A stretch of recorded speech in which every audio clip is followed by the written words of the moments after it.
biasa. Jazahullahu ahsanal jazaa. Banyak juga kita lihat di sini kiai-kiai luar biasa. Ya, yang dari Jakarta ada lagi nih, Ustadz Lancip. Kemudian ada Ustadz Mustafa. Kiai-kiai luar biasa, berkah semua. Hadir datang semangat ke tempat ini dengan berharap mendapatkan rahmat dan juga ridha Allah Subhanahu wa ta'ala. Saya senang hari ini bisa bersilaturahim. Pada kesempatan kali ini, bapak-bapak, ibu-ibu, adik-adik sekalian yang dimuliakan Allah Subhanahu wa ta'ala. Langsung saja saya pada poin pembahasan saya. Tadi Kiai Munawwir Asli sudah menyampaikan kepada kita tentang saat sekarang ini yang sudah mulai bangkit PKI. Kayak apa modelnya? Kalau zaman dulu PKI ini mainnya nggak kelihatan. Kita cuman bisa baca pada indikasi, orangnya nggak kelihatan. Tapi luar biasa, di zaman sekarang pada muncul.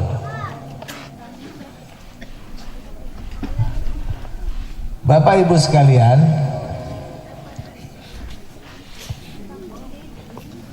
ketika Soeharto lengser, Pak Harto lengser, saat itu di zaman Pak Harto, karena PKI ini udah 2 kali berontak. Pertama, berkhianat pada negara Indonesia tahun 1948 berontak di Madiun. Alhamdulillah kalah. Indonesia tetap jaya.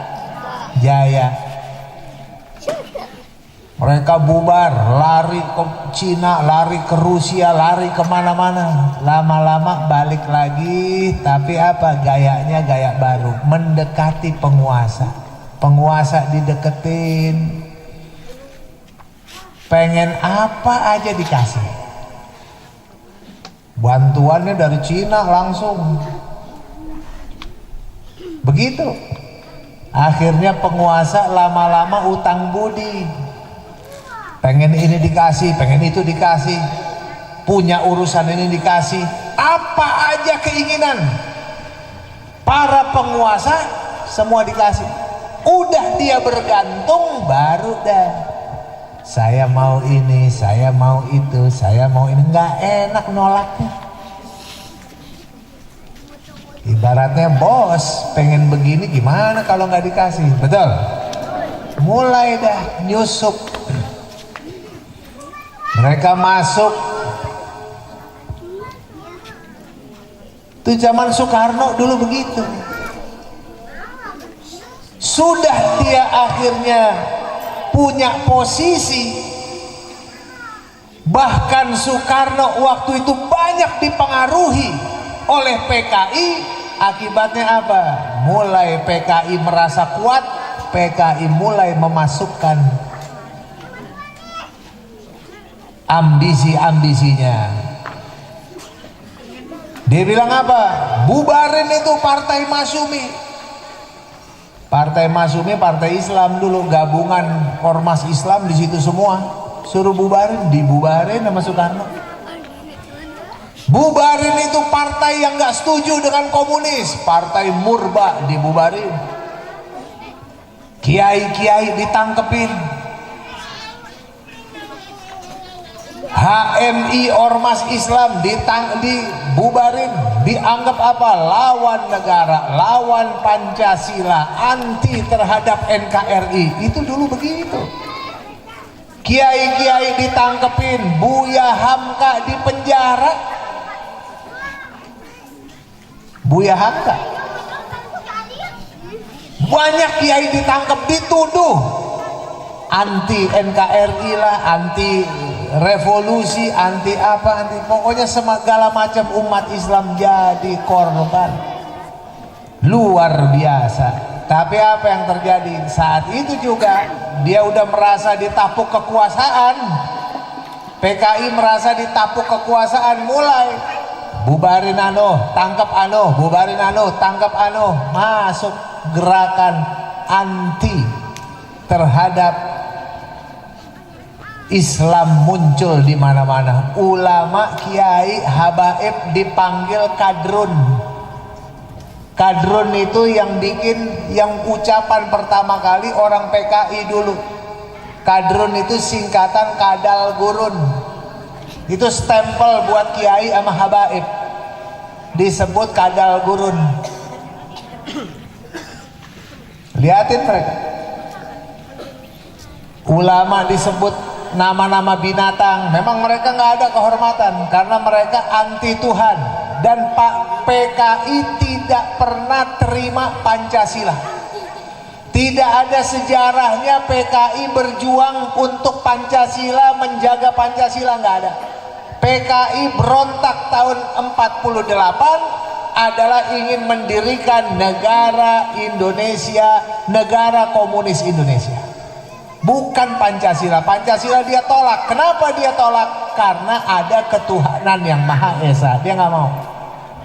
Komunis itu anti Tuhan. Sudah lempet sama Soekarno. Cina belain Soekarno habis-habisan. Kayak begini nih persis nih. Tahu-tahunya apa? Mulai gerakan anti-Islam muncul. Akibatnya apa yang terjadi? Udah ditapuk kekuasaan. Sebagian besar kepolisian udah ikut sama mereka. Sebagian besar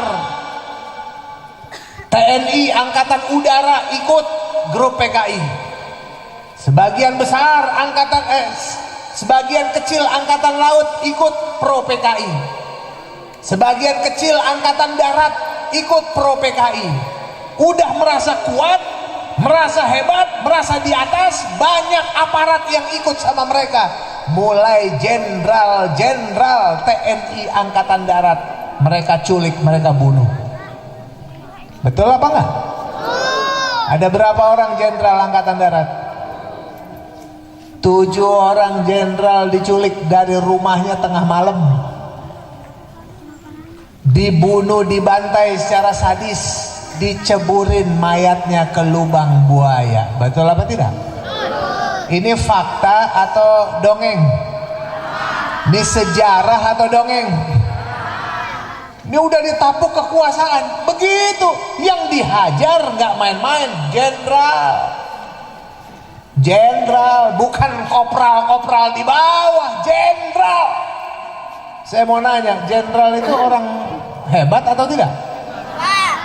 Jenderal orang hebat, orang kuat tidak? Diculik dari rumahnya, dibantai, digebukin, ditembak, diceburin ke sumur. Jenderal digituin sama PKI. Kira-kira lo bagaimana kira-kira? Kalau jenderal aja digituin, apalagi ente? Disate bener nih, Bu.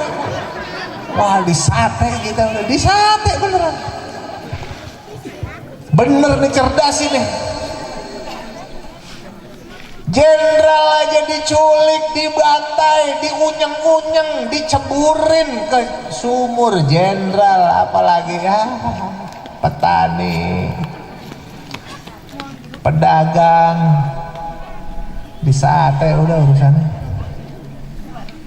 Bapak Ibu sekalian, tuh kita lihat dulu dia hampir setingkat itu.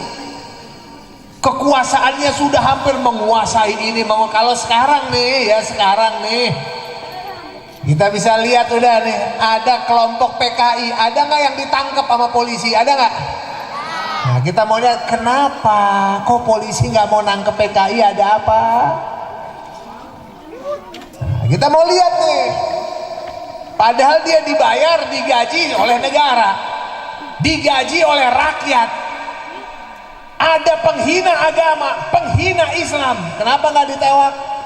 Kunaon tuh ditewakan? Zaman dulu modelnya kayak begini nih. Lembaga-lembaga satu persatu bela PKI, pro PKI, masuk PKI, diganti orang-orang PKI masuk ke situ. Jadi deh tuh barang. Habis itu apa? Dia udah mulai berkuasa, dia ingin ganti. Kalau sekarang nih udah kelihatan. Ini kita lihat sejarahnya udah lewat. Kita lihat masa Pak Harto. Begitu jenderal-jenderal diculik, dibunuh, akhirnya Pak Harto dia bangkit, kemudian nggak bisa, ya nggak bisa. Pak Harto susah untuk menegakkan keamanan, nggak bisa Pak Harto. Akibatnya apa? Pak Harto minta bantuan ulama. Baru dah minta bantuan NU, minta bantuan Muhammadiyah, minta bantuan ormas-ormas Islam. Akibatnya apa? Umat Islam rame-rame, kiai-kiai, sampai perang di mana tempat sama PKI, saudara sekalian. Ini sejarah nih. Sekarang kita lihat, begitu zaman Soeharto, Soeharto akhirnya mimpin Indonesia, PKI-nya dibredel, diberantas, berarti ketahuan di situ ternyata PKI mau kudeta 2 kali. Jadi nggak kapok-kapok. Tahun 48 kudeta, tahun 65 mau kup juga, kup kekuasaan. Akibatnya apa? Ketahuan. Inilah yang disebut dengan bahaya laten. Bahaya laten artinya tidak sadar-sadar, tetap ngelawan, tetap pengen merubah Pancasila. Sekarang kita lihat nih, begitu perjalanannya zaman Soeharto, langsung dibikin namanya apa tuh? Ada peraturan Pak Harto larang PKI, ajaran komunisme, marxisme, leninisme, dilarang dari Indonesia karena tidak sesuai dengan Pancasila. Pancasila sila pertamanya ketuhanan yang maha esa. Komunis nggak percaya Tuhan. Orang komunis itu nggak mau diatur sama Tuhan. Dia mengatur dirinya sendiri. Dia nggak mau diatur. Bumi ini saya yang olah, saya ngatur. Tuhan cicing baik. Tuhan entong. Entong apa tuh? Pokoknya entong dah. Ya pokoknya Tuhan jangan ikut campur urusan aing. Kumaha aing ya di dia ya. Itulah kira-kira.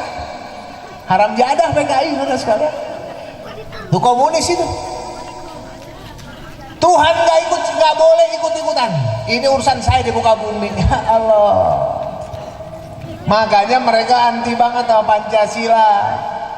Akibatnya apa? Di zaman Soeharto, Pak Harto lihat ini bahaya laten, akhirnya dilarang. TAP MPRS nomor 25 tahun 66 melarang PKI, melarang paham komunisme, marxisme, leninisme diajarkan di Indonesia. Alhamdulillah, banyak dari mereka ditangkepin. Kemudian Pak Harto buat apa? Litsus. Apa itu litsus? Penelitian khusus. Siapapun orang mau masuk jadi pejabat, mau masuk jadi pegawai negeri, harus litsus dulu. Dilihat dulu di penelitian khusus, ini ada keturunan PKI nggak? Bapaknya PKI bukan? Kakeknya PKI bukan? Kalau ada keturunan PKI, tidak akan bisa jadi pegawai negeri, jadi pejabat, nggak bisa. Jadi orang partai juga nggak bisa. jadi anggota DPR tidak bisa, jadi tentara nggak bisa, jadi polisi nggak bisa. Litsus dibuat sama Pak Harto. Terus menerus, akhirnya Pak Harto lihat nih yang paling support komunis siapa nih? Cina. Pak Harto putuskan hubungan diplomasi dengan Cina. Diputusin, biar apa? Biar lu jangan gangguin. Negara-negara negara Cina bikinin agen-agen mereka kaki tangannya di Indonesia melalui orang-orang PKI. Habis sudah. Bapak Ibu sekalian, sini bisa kita lihat. Setelah itu baru Indonesia agak aman dikit. Tapi yang terjadi apa sekarang ini? Pak Harto lengser. Setelah Pak Harto lengser, satu, film G30 SPKI dicabut, hilang. Tadinya di setiap TV wajib, zaman Soeharto setiap TV wajib bulan September setel film G30 SPKI. Sekarang nggak ada. Siapa tuh yang ngapus? Siapa tuh orangnya yang ngapus? Nggak tahu. Tahu-tahu hilang aja tuh film. Di buku pelajaran SD, SMP, SMA sama perguruan tinggi ada pelajaran sejarah perjuangan bangsa, sejarah perjuangan revolusi, sejarah perjuangan bangsa. Dihapus. Itu menceritakan tentang bagaimana musuh negara Indonesia yang 2 kali berontak, PKI, hilang dari pelajaran. Pak Harto lengser, pelajaran itu hilang, pelajaran sejarah. Berarti sekarang anak SD, SMP, SMA udah nggak tahu lagi nih tentang sejarah PKI. Coba anak PKI sekarang tahu nggak? Anak-anak SD, SMP, SMA sekarang tahu nggak tentang PKI? Palingan kiainya yang ngomongin, ustadz-ustadznya yang ngajarin. Di sekolah udah nggak ada, di televisi udah nggak ada. Begitu Pak Harto lengser, Masya Allah, Litsus dihapus. Alasannya apa? Rekonsiliasi. Ya rekonsiliasi, Litsus dihapus. Semoga PKI tidak kumat lagi. Anak-anak PKI silahkan bersama-sama membangun negeri. Rame-rame masuk pejabat, jadi polisi, jadi tentara, jadi anggota partai, jadi pejabat, masuk pegawai negeri, bebas.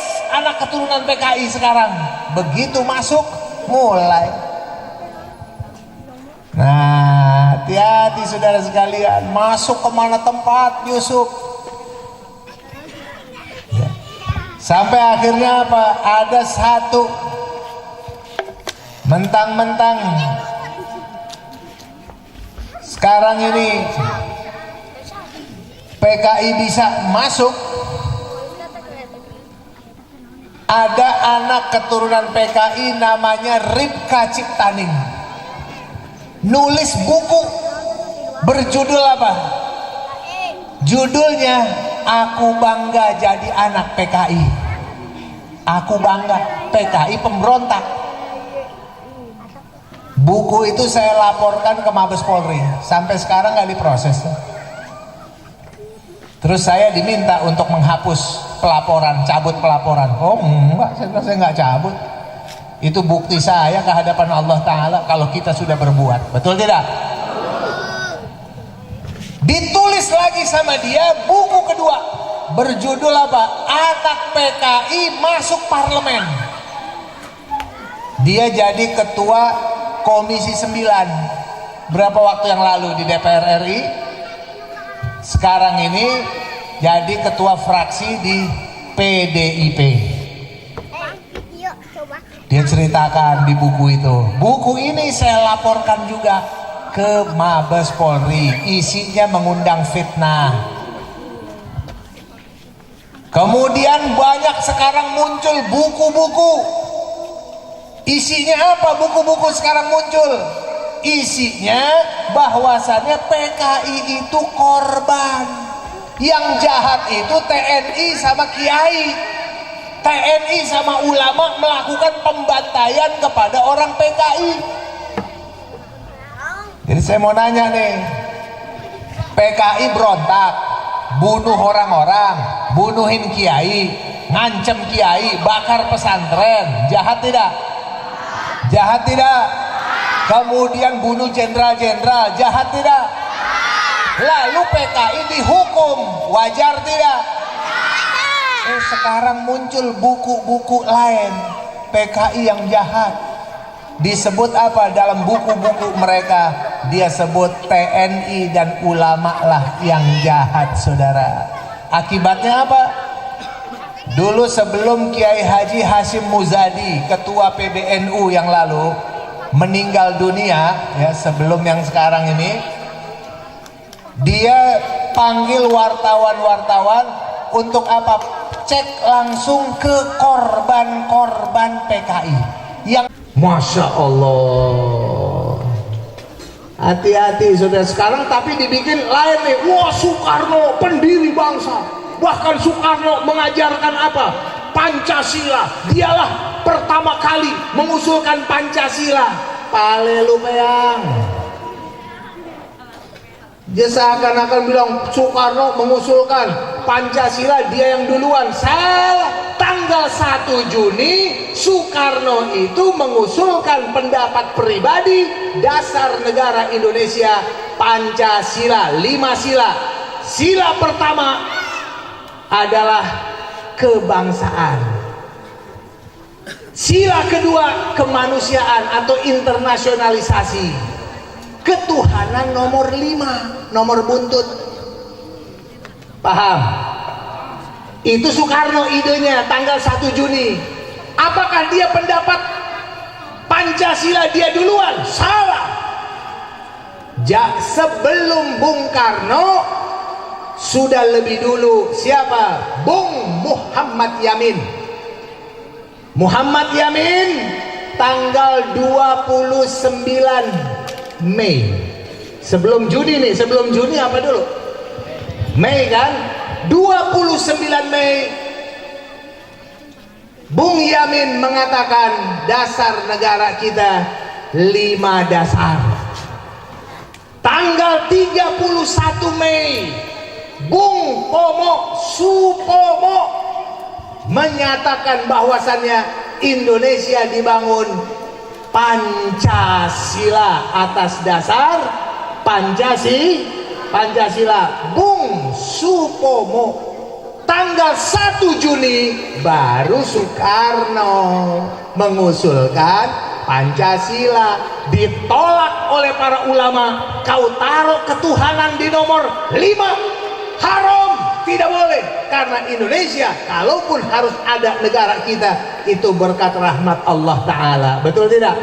Akhirnya debat panjang, disepakatilah Pancasila itu dari bulan Mei sampai tanggal 22 Juni baru ada kesepakatan Pancasila. Bagaimana bunyinya? Tanggal 22 Juni Soekarno menyepakati dengan 9 tokoh yang diutus ya untuk bermusyawarah tentang dasar negara kita adalah negara berdasarkan ketuhanan dengan berkewajiban menjalankan syariat Islam bagi pemeluk-pemeluknya. Soekarno tanda tangan, termasuk tokoh-tokoh yang lain. Inilah Pancasila kenegaraan. Pancasila hasil kesepakatan mufakat. Kalau tanggal 1 Juni Pancasila ide Soekarno pribadi, yang nomor 5 adalah ketuhanan. Jelas tidak? Itu belum jadi kesepakatan berbangsa dan bernegara. Kesepakatan berbangsa dan bernegara pada tanggal 22 Juni itulah kesepakatannya. Kalangan Islam menolak Indonesia jadi negara sekuler. Indonesia harus jadi negara Islam. kalangan nasionalis minta Indonesia harus jadi negara sekuler, ujung-ujungnya ambil jalan tengah. Ya sudah, Indonesia tidak usah jadi negara Islam, tapi Indonesia juga tidak negara sekuler. Negara Indonesia berketuhanan dengan berkewajiban menjalankan syariat Islam bagi pemeluk-pemeluknya. Setuju semua, tanda tangan. Sampai proklamasi tanggal 17 Agustus, Pancasila kita masih begitu bunyinya. 17 Agustus, tanggal 18 Agustus, Soekarno dan Bung Hatta didatangi oleh Legiun Jepang. Dibilang apa? Dibilang toh itu kalau pakai syariat Islam, nanti orang-orang non-Islam di Indonesia bagian timur tidak setuju dan dia mau melepaskan diri dari Indonesia. Akhirnya Bung Karno dan teman-temannya rapat lagi dengan umat Islam. Tapi sayang seribu sayang, Kiai Haji Wahid Hasyim yang tadinya rapat, sekarang dia udah jalan ke Jawa Timur, udah nggak ada. Kemudian Kiai Haji Abdul Qohar Muzakir nggak diundang. Kemudian Kiai Haji Agus Salim udah nggak diundang. Tapi hasil musyawarahnya waktu itu ada juga beberapa utusan dari ormas Islam, dari Muhammadiyah. Ya sudahlah, kalau kata syariat Islam harus dihapus, hapus saja, tapi gantinya negara berdasarkan ketuhanan yang Maha Esa. Tanggal 18 Agustus disepakati lagi, Soekarno tanda tangan juga Pancasilanya, sila pertama, ketuhanan yang Maha Esa. Itu Soekarno, itu Pancasilanya udah. Itu bernegara, bukan 1 Juni. Jadi bagaimana kita sekarang? Pancasila kita bunyinya sekarang, Pancasila, 1 ketuhanan yang Maha Esa, 2 kemanusiaan yang adil dan beradab, 3 persatuan Indonesia, 4 kerakyatan yang dipimpin oleh hikmat kebijaksanaan dalam permusyawaratan perwakilan, 5 keadilan sosial bagi seluruh rakyat Indonesia. Itu yang ditandatangani Soekarno. Tapi anak-anak PKI lain lagi nih sekarang. Soekarno ini pendiri bangsa, dia itu orang hebat. Soekarno itu yang mengusulkan Pancasila, seakan-akan Pancasila lahir dari Soekarno duluan. Hati-hati saudara, itu namanya mau ngadu domba nih antara pendukung Soekarno dengan kelompok yang anti dengan komunis. Awas, nih mau ada adu domba nih. Soekarno lagi diangkat setinggi langit, tapi yang dirusak Pancasila. Hati-hati saudara sekalian. Akhirnya apa? Luar biasa, digosok terus. Joko, tahu Joko? Joko tahu Joko? Si Joko nih bikin kepres, keputusan presiden.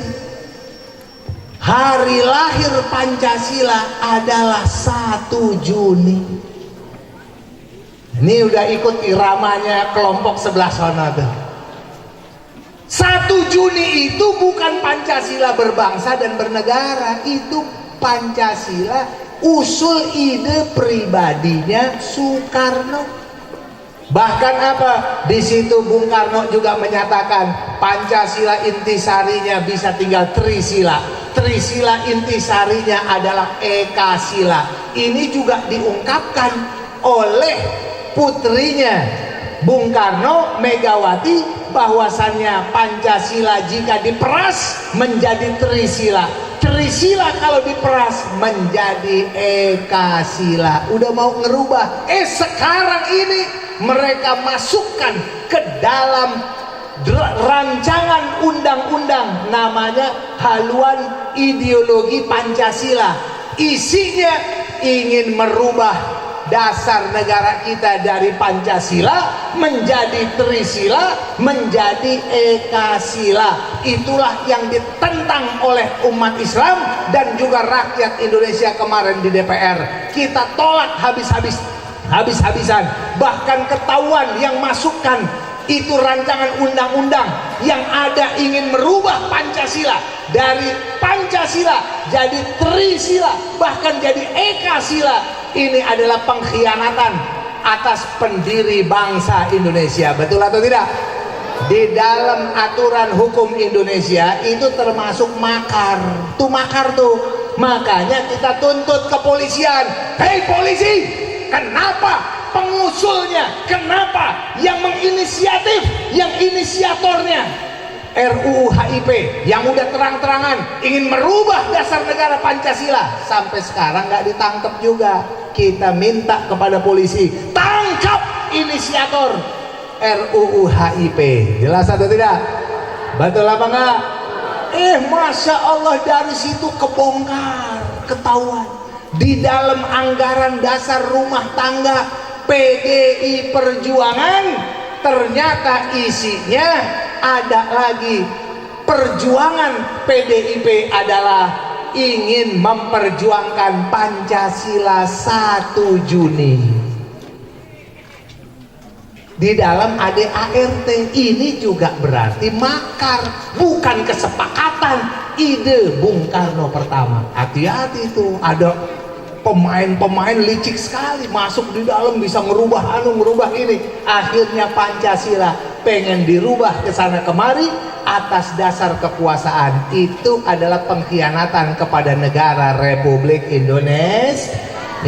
Nah sekarang nih kita mau tuntut ya, di mana ini sekarang para pembela Pancasila? Yuk, penegak hukum pembela Pancasilanya di mana? Ketika Pancasila sekarang udah mau diutak-atik sama orang, yang ngutak-atiknya masuk dalam kekuasaan. Sekarang kita lomba antara Pancasila dengan agama. Percis kayak dulu lagi. Sekarang umat Islam yang paling pembela Pancasila, dia harus dianggap sebagai apa? Musuh negara, musuh Pancasila. Begitulah cara adu domba biadabnya orang-orang PKI. Tapi licik, caranya licik. Licik bukan main. Kemudian apa lagi? Kemudian ini ketuanya, ketua BPIP belum apa-apa ngajak agama itu musuh Pancasila. Berikutnya dia bilang apa? Masya Allah, dia bilang lagi bahwasannya Pak Assalamualaikum nggak usah, kita pakainya ini aja deh, pakai apa namanya, salam Pancasila. Jadi kalau ketemu orang salam Pancasila gitu. Kiai ini mau ceramah, bilang assalamualaikum dulu, betul gak? Ntar malah salam Pancasila. Aduh, BPIP digaji ratusan juta per bulan ratusan juta untuk beginian doang, gunanya nggak ada. Makanya kita minta sekarang ini kepada pemerintah, udah jangan buang-buang duit rakyat lah. Kau kasih aja duit buat rakyat tuh, pembangunan di daerah-daerah, kesian. Betul apa tidak? Mas bikin jabatan nggak jelas kerjaannya apa, tujuannya apa, tapi ternyata sekarang dia mau masukin melalui undang-undang. Tadinya BPIP dibentuk oleh Kepres, sekarang mau diperkuat dengan undang-undang. Awas, ini cara PKI, dia ingin menjadikan Pancasila ada penafsir tunggalnya. Bahkan di dalam RUU BPIP ini disebutkan wewenangnya BPIP sampai pada tingkat pengadilan. Artinya BPIP bisa menentukan ini Pancasila, ini sesuai Pancasila, ini tidak sesuai Pancasila. Ada kiai ceramah, dia bisa tunjuk itu sesuai Pancasila, itu tidak sesuai Pancasila. Penafsirnya nanti dia sampai ke pengadilan. Pengadilan kalau nanti menentukan ini sesuai Pancasila atau tidak, nanti dikomplain sama BPIP, BPIP yang menang. Luar biasa. Jadi Pancasila mau ditafsirkan oleh semau-mau wadulnya penguasa. Makanya sekarang ini melalui mimbar ini saya katakan dengan segala kerendahan hati kita, hei umat Islam, tolak segala macam bentuk penafsiran terhadap Pancasila yang tidak sesuai dengan agama Islam. Betul apa tidak? Kalau ada penafsiran Pancasila yang tidak sesuai dengan Islam, pasti itu produk PKI. Jelas tidak? Jelas tidak? Oleh karena itu insya Allah perjuangan kita satu lagi, pembubaran BPIP harus dibubarkan. Pembinanya salah satunya Megawati Soekarno Putri. Dia bilang apa? Ulama, kiai itu dibilangnya paranormal, yang bisa mengetahui apa yang terjadi nanti di kemudian hari, padahal dia belum pernah sampai ke sana. Ngerti sila pertama aja kagak, mau jadi pembina Pancasila. Yang bener aja. Udah, ini udah gak ada gunanya ini BPIP. Kita minta Presiden Jokowi bubarin itu. Nggak jelas banget sih. Ya. Saya mau nanya nih umat Islam yang ada di sini, kira-kira kalau misalnya Pancasila mau dirubah-rubah, setuju atau tidak? Setuju atau tidak? Betul? Siap mempertahankan Pancasila? Siap mempertahankan Indonesia? Takbir! Kita ingatkan, siapapun jangan coba-coba. Pancasila itu sudah hasil karya warisan kesepakatan antar tokoh, antar bangsa. Betul apa tidak? Itu isinya kalau nggak begitu nanti raja-raja, sultan-sultan mereka berembuk lagi. Nanti dia bilang apa? Cabut titah. Akhirnya nanti pemerintah pusat nih nggak diakui oleh daerah-daerah yang masih punya sultan dan punya raja. Itu jangan lupa tuh. Dia yang punya wilayah, saudara sekalian. Ya semoga aja nanti kita punya Indonesia tetap dijaga, dilindungi oleh Allah Subhanahu wa taala. Amin ya rabbal. Kemudian kita doakan ya supaya imam besar kita Al Habib Muhammad Rizik bin Hussein Shihab segera pulang ke Indonesia. Amin. Ya, kemudian juga kita doakan musuh-musuh Islam ini sekarang nih pada keluar nih. Tiba-tiba ada orang menghina-hina Islam, betul? Menghina-hina Islam. Kiai dihina-hina, Nabi Muhammad dihina-hina. Sekarang muncul terang-terangan. Kenapa begitu? Maaf kata, ini udah waktunya mereka muncul karena mereka sudah ditapuk kekuasaan.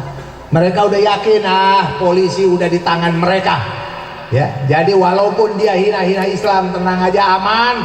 Kagak bakalan dia diproses, kagak bakalan ditegakkan hukum. Ujung-ujungnya paling dibilang orang gila, disuruh pulang. Tapi orang gila aneh. Ada imam masjid lagi sholat ditusuk. Begitu ditusuk ditangkap nih orang, bawa ke polisi. Di polisi bilang apa? Dilepasin lagi. Gila katanya. Kok orang gila bisa milih-milih ya? Kiai mulu yang dihajar sama orang gila. Saya belum dengar nih ada pendeta gitu dikejar-kejar sama orang gila, belum ada. Kiai melulu. Aduh, ampun. Umat Islam siap berjuang. Ya, saat sekarang ini saya ingin katakan di sini, jaga ulama kita, jaga kiai kita. Mereka adalah tiang-tiang negara kita. Ulama adalah tonggak-tonggak Indonesia. Ulama kalau sekarang dilemahkan, kalau sudah lemah, jangan mimpi anak-anaknya ada pengajian kayak sekarang nanti, nggak ada. Jangan mimpi masjid-masjid kita nanti masih berkumandang azan. Jangan mimpi, jangan bilang tenang aja kita mayoritas. Nggak mungkin nanti masjid ditutup. Siapa bilang nggak mungkin? Kemarin ditutup nggak gara-gara corona? Ditutup tidak? Gara-gara corona masjid ditutup. Pabrik dibuka, haram jadah saudara-saudara. Mall dibuka, pasar rakyat ditutup. Toko-toko pengusaha dibiarin dibuka, bahkan dibikin, diresmikan oleh Jokowi. Astagfirullahaladzim. Bapak ibu sekalian, kita lihat nih sekarang mulai keluar aturan azan kecilin, berisik, tidak menghormati orang non Islam. Sekarang nih, dari zaman dulu azan ya begitu suaranya, ngingetin orang buat sholat. Suara azan itu bikin takut setan. Setannya modal lari terbirit-birit kalau dengar azan, betul? Sekarang dia bilang apa? Azan berisik, suruh kecilin, masjid-masjid suruh kecilin. Udah itu apa? Nanti nih azan di dalam aja, speaker dalam, nggak boleh speaker luar. Nanti kiai-kiai dilemahin dulu. Mana ada kiai-kiai masih berjuang, masih lurus, nggak mau tunduk dengan aroma PKI, nggak mau tunduk dengan kekuasaan. Akibatnya apa? Itu kiai-kiai sekarang mau dilemahkan, dibikin sertifikasi para dai. Sekarang nih dai-dai dibuat sertifikasi dulu, keilmuannya diuji, Pancasilanya diuji, NKRI-nya diuji, begitu Nusantaranya diuji. Baru dari situ kalau lulus, dianggap lulus, boleh jadi khotib, boleh jadi penceramah. Kalau enggak lulus berarti enggak bisa. Kesannya kelihatan bagus, tapi nanti di masjid-masjid, oh Kiai Anu enggak ada sertifikatnya, nggak usah, nggak boleh. Kiai Anu, oh nggak ada sertifikat, nggak boleh. Oh Ustadz Anu, nggak boleh. Ustadz ini nggak boleh. Ujung-ujungnya apa? Nanti di masjid-masjid dikasih sebelum khutbah Jumat dikasih teks, Pak Kiai baca ini aja, nggak boleh keluar dari ini. Kalau keluar dari ini, ente sertifikatnya dicabut dan langsung diproses kantor polisi. Akhirnya nanti masyarakat nggak tahu lagi mana yang hak, mana yang batil. Ceramah diseragamin semua. Dia nggak tahu apa yang terjadi di sana kayak sekarang nih, nggak tahu nih. Negara udah bangkrut, bentar lagi mau kacau balau. Nggak tahu, di televisi semuanya udah grup sono semua. Kita doakan semoga Allah Ta'ala lindungin bangsa Indonesia, amin. Allah hancurkan musuh-musuh bangsa Indonesia, amin. Allah hancurkan musuh-musuh Islam, amin. Ya Rabbal. Dari saya kiranya cukup sekian. Jangan kemana-mana dulu. Di sini masih ada Ustadz Lancip, masih ada juga nih. Saya pikir Ustadz Lancip masih buronan. Luar biasa, saya kaget ketemu di sini. Masya Allah ya, Ustadz Lancip dulu termasuk yang dikriminalisasi. Seperti Habib Rizik dikriminalisasi, dia gara-gara menyampaikan kebenaran, menceritakan tentang pengalamannya saat mendamaikan kerusuhan 2122, lalu dia ditembak-tembakin, alhamdulillah selamat. Dia ceritain, ceritanya itu dianggap apa? Dianggap menghina salah satu kelompok, dianggap menghina polisi, akhirnya dia mau dipenjarain. Alhamdulillah dia karena namanya Lancip, ya gesit, licin banget ini ya, akhirnya nggak kena kayak belut. Ya, kita doain beliau selamat, dilindungi Allah Subhanahu wa Ta'ala, dan insya Allah Ta'ala istiqomah dalam perjuangan membela agama dan membela umat Islam, membela negara yang dia cintai, Indonesia. Dan saya cukup sekian. Assalamualaikum warahmatullahi wabarakatuh.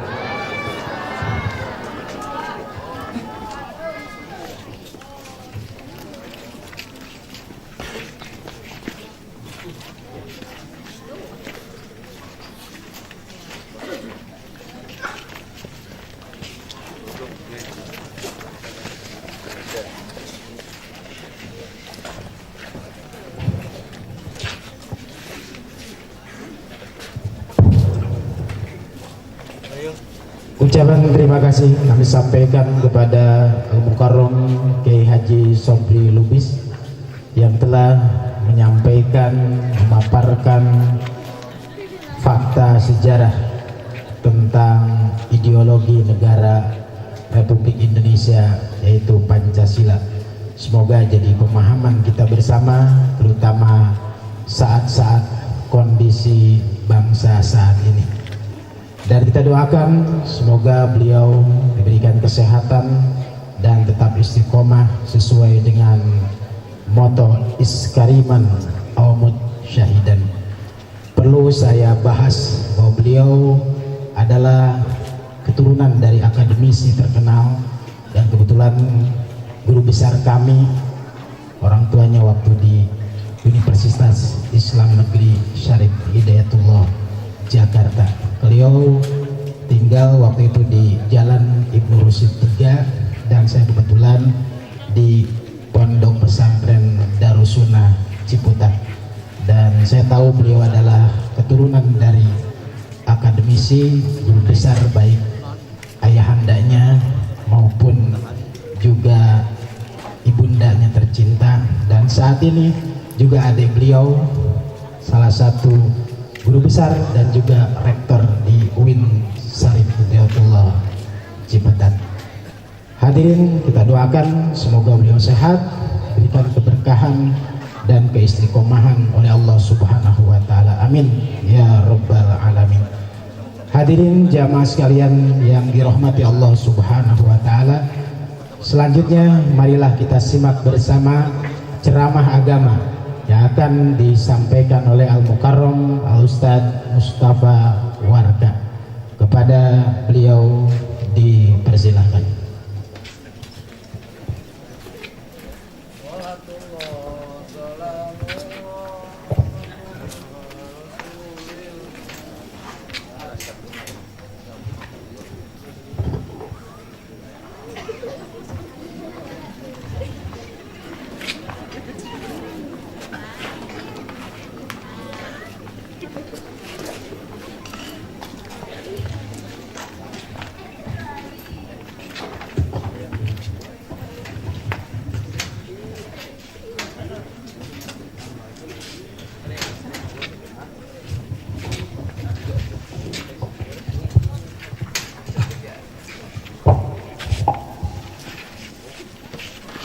Masih kuat, masih semangat.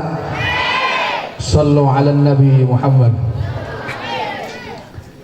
Assalamualaikum warahmatullahi wabarakatuh.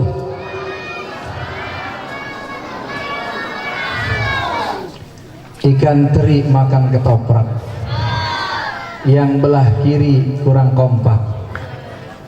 Saya ulangi, moga-moga yang jawab salam saya Allah tambahkan rizkinya, Allah muliakan kehidupannya, Allah sehatkan badannya, kuatkan iman Islamnya, bahagia mulia dunia akhirat. Amin ya rabbal alamin.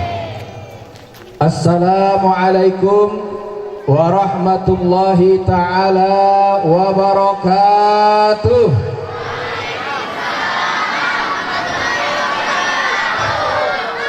Alhamdulillah. Bismillah walhamdulillah, wassalatu wassalamu ala rasulillah Sayyidina wa maulana Muhammad ibn Abdullah wa ala alihi wa sahbihi wa mawalah. Bismillahi ma sya Allah, la quwwata illa billahi ma sya Allah. Bismillahi ma sya Allah, ma kana min ni'matin fa min Allahi ma sya Allah. Bismillahi ma sya Allah, la yasukul khaira illa Allahu ma sya Allah. Bismillahi ma sya Allah, la ya'ti bil hasanati illa Allahu ma sya Allah.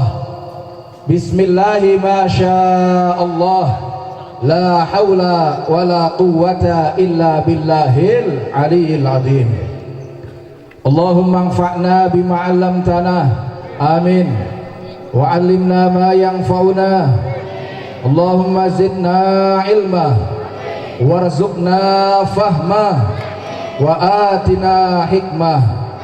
Allahumma barik lana fi majlisina hadha, Allahumma barik lana fi majlisina hadha, Allahumma barik lana fi majlisina hadha ya Allah, wa hasil maqasidana, wa hasil maqasidana.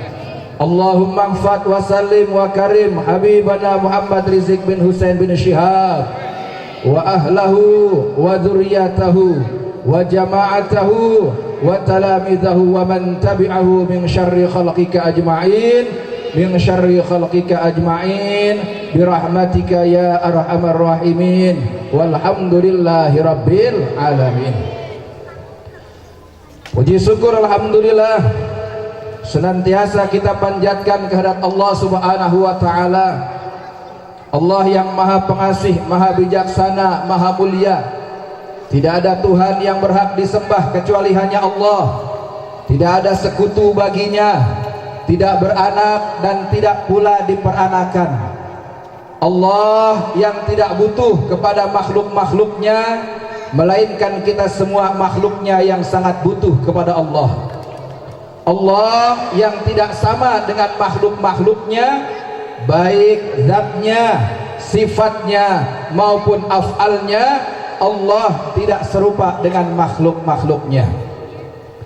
Allah yang telah begitu banyak memberikan nikmatnya kepada kita semua, sehingga alhamdulillah pada malam hari ini kita bisa menghadiri undangan dari orang tua kita, guru kita bersama, Al-Mukarram wal-Muhtaram, Bapak Kiai Haji Abah Sepuh, saya biasa panggil Abah Sepuh, Abah Sepuh Ahmad Dimyati, yang mana pada hari ini beliau mengadakan tasyakuran daripada pernikahan putri beliau dengan pasangan dengan idolanya. Kita doakan semoga beliau beserta keluarga besar beliau senantiasa dalam lindungan Allah Subhanahu wa taala, senantiasa diberkahi hidupnya, disehatkan zahir dan batinnya, dan seluruh keluarga beliau menjadi keluarga yang sakinah, mawaddah warahmah. Amin ya rabbal alamin. Dikaruniai keturunan yang salihin salihat. Salawat beriring salam tak lupa semoga Allah curahkan kepada panutan kita bersama, suri teladan kita semua, yakni baginda Rasulullah Nabi Muhammadin sallallahu alaihi wasallam. Dan semoga Allah Ta'ala berikan kucuran salawat salam itu pun kepada keluarga beliau, para sahabat beliau, serta seluruh umat beliau, tidak terkecuali kita semua yang hadir pada kesempatan kali ini. Semoga dengan izin Allah kelak pada hari kiamat nanti akan mendapatkan syafaat dari baginda Rasulullah Muhammad sallallahu alaihi wasallam, yang sama-sama kita hormati dan semoga dimuliakan oleh Allah Subhanahu wa taala. Segenap para alim ulama, para kiai, para habaib yang tadi sudah menyampaikan ilmunya buat kita semua, menyampaikan tausiahnya buat kita semua, menyampaikan pesan-pesan berharga buat kita semua. Di antaranya ada guru kita Kiai Haji Munawir Aseli, Kiai Haji Sobri Lubis, Kiai Haji Lancip, dan juga para guru-guru kita yang lain yang hadir pada kesempatan kali ini. Semoga guru-guru kita semuanya diberkahi, dimuliakan oleh Allah Subhanahu wa taala. Tak lupa kepada para jamaah semua, tamu undangan, hadirin hadirat yang alhamdulillah masih tetap setia, masih tetap istiqomah, masih tetap semangat dalam menghadiri satu majelis yang insya Allah diberkahi oleh Allah Subhanahu wa ta'ala. Amin ya rabbal alamin. Hadirin jamaah rahimakumullah, saya mau tanya, kira-kira tadi yang disampaikan guru kita Kiai Haji Sobri Lubis paham atau tidak? Jawab dengan kompak, paham atau tidak? Jelas atau tidak? Kalau begitu saya mau tanya, PKI jahat atau tidak? Biadab atau tidak? Berdebah atau tidak? Kalau begitu lawan atau biarkan? Sekali lagi, lawan atau biarkan? Bantai atau diam? Takbir. Hadirin jamaah rahimakumullah, tadi sudah dijelaskan begitu panjang lebar oleh guru kita terkait dengan masalah PKI, termasuk sejarah daripada Pancasila. Berarti saudara-saudara, saya mau tanya, dasar negara kita apa? Dasar negara kita apa? Jawab dengan kompak kalau paham. Dasar negara kita apa? Kalau ada orang yang ingin merubah Pancasila menjadi Ekasila, diamkan atau lawan?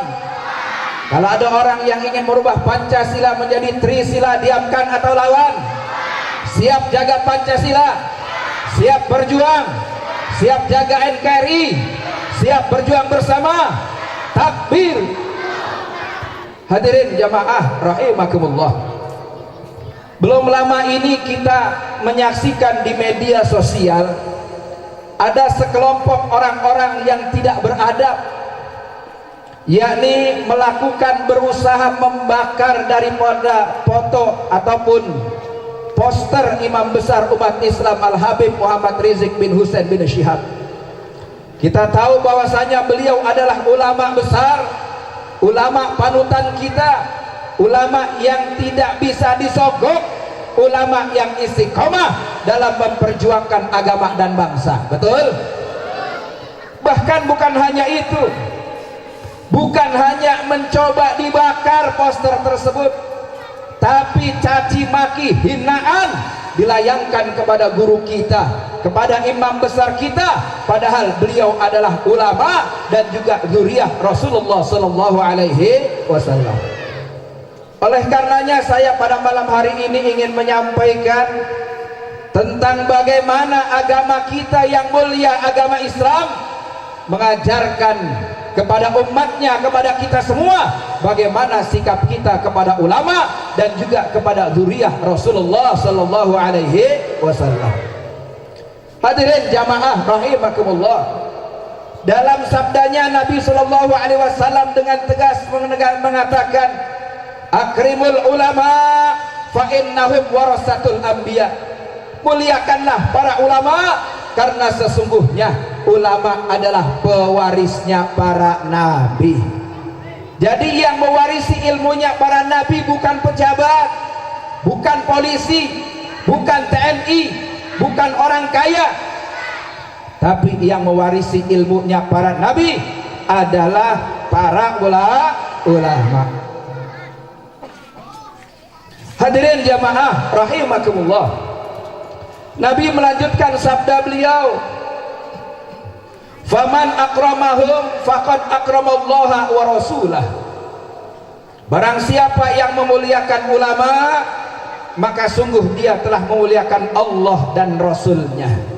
Sebaliknya, siapa yang menghinakan ulama, menghardik ulama, mencaci maki ulama, berarti dia telah mencaci maki, menghinakan Allah dan Rasulnya. Na'udzubillah summa na'udzubillah min. Jadi saya mau tanya, bagaimana sikap kita kepada ulama? Bagaimana sikap kita kepada ulama? Wajib untuk menghormat, wajib untuk memulia, bukan cuma sekedar menghormati, memuliakan. Hadirin jamaah rahimakumullah, Nabi kita mengajarkan agar kita bergaul dengan para ulama, hadir di majelis-majelisnya para ulama. Alaikum bimujalasatil ulama fa innahum alaikum bimujalasatil ulama wastima'i kalamil hukama. Hendaklah kalian semua duduk hadir di majelis-majelisnya para ulama dan mendengarkan daripada perkataan-perkataan hukama, ulama yang penuh hikmah. Kenapa? Fa innallaha yuhyil qalbal maita binuril hikmah kama yuhyil ardal maitata bima'il matar. Karena sesungguhnya Allah subhanahu wa ta'ala menghidupkan cahaya hati yang mati dengan cahaya hikmah yang keluar daripada lisannya ulama, sebagaimana Allah subhanahu wa ta'ala menyuburkan, menghidupkan bumi yang gersang dengan diberikan air hujan. Jadi Nabi pesan sama kita, hadirin, Nabi pesan sama kita jamaah semua, satu, untuk muliain ulama, dua, untuk bergaul, duduk di majelisnya para ulama. Bahkan ada ancaman, hadirin jamaah rahimakumullah, manakala umat Nabi jauh dari ulama, jauh dari fuqaha, Allah subhanahu wa ta'ala akan kirimkan musibah kepada umat ini berupa 3 macam musibah. Yang pertama adalah Allah ta'ala akan cabut keberkahan dari hasil karyanya. Yang usaha nggak berkah, berangkat pagi pulang malam, lembur Sabtu Ahad lembur, malam lembur, tapi usahanya nggak pernah berkah, keluarganya nggak pernah cukup, makannya susah. Tanggal 1 gajian belum akhir bulan, baru tanggal 2 tanggal 3 sudah habis gajiannya. Kenapa? lantaran rezekinya, usahanya tidak berkah karena jauh dari para ulama. Ada nggak yang kayak gitu di sini? Ada nggak? Gajian tanggal 1, tanggal 2 udah habis. Ada? Bayar kontrakan, bayar cicilan, bayar motor, bayar mobil, cicilan kerudung, cicilan gamis dan sebagainya. Ada, Bu? Masya Allah. Kalau ada berarti nggak berkah. Habis waktunya buat di luar, buat duniawi, tapi hasilnya tidak seberapa. Bahkan saya ingat betul, imam besar kita pernah berkata, salah satu bahwasanya sebuah rumah tangga, sebuah keluarga tidak berkah adalah dia punya anak satu pun tidak ada yang mengerti tentang ilmu agama, satu pun anak tersebut tidak ada yang faham tentang ajaran agama. Na'udzubillah min.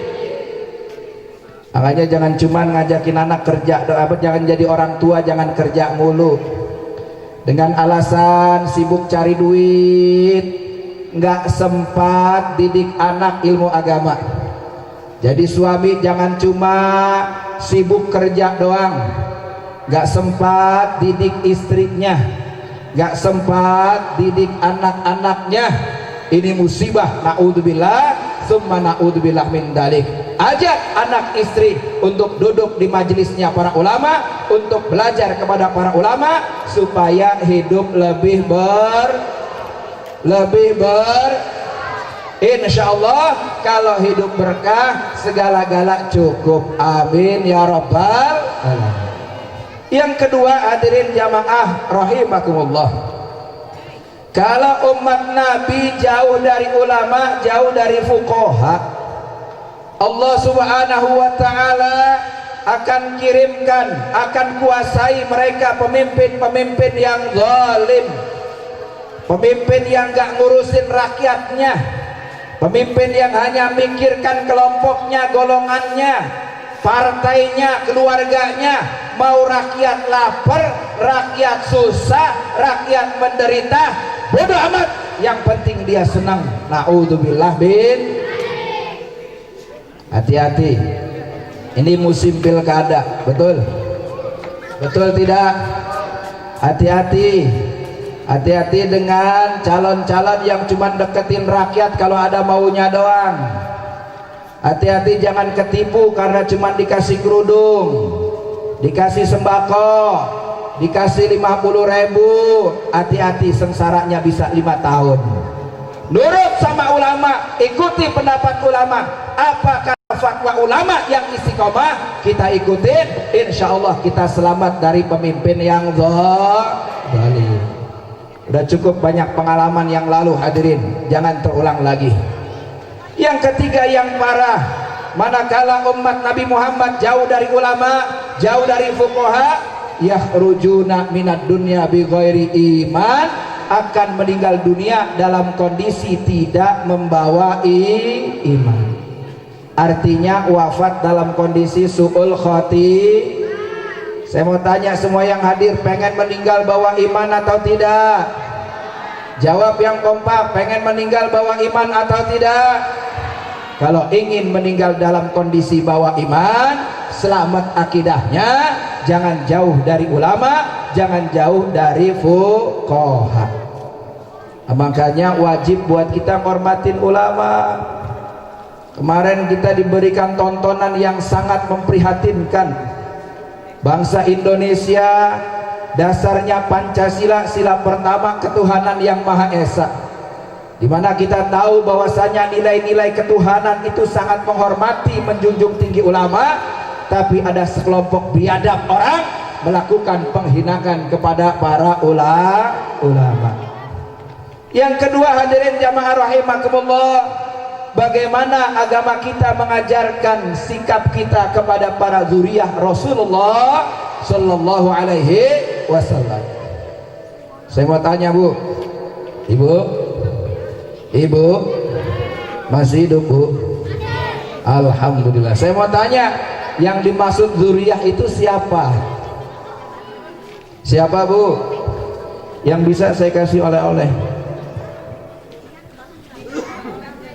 Kasih hadiah, Bu. Yang bisa saya kasih hadiah lumayan 50.000. buat beli, buat apa namanya, buat masak setahun. Siapa zuriyah Rasulullah, Bu? Ada yang bisa jawab, bapak-bapak? Masya Allah, ini sampai ke belakang-belakang, luar biasa. Pak, siapa zuriyah Rasulullah? Haba? Siapa yang bilang? Sini, maju ke depan sini. Naik panggung, ayo. Gak apa-apa, sini, iya. Sini, di atas. Oh ya, ada di bawah. Siapa zuriyah Rasul itu, Pak? Habaib. Namanya siapa, Pak? Taslim. Dari mana asalnya? Dari Baros. Cinta ulama? Cinta. Takbir, Allahu Akbar. Iya.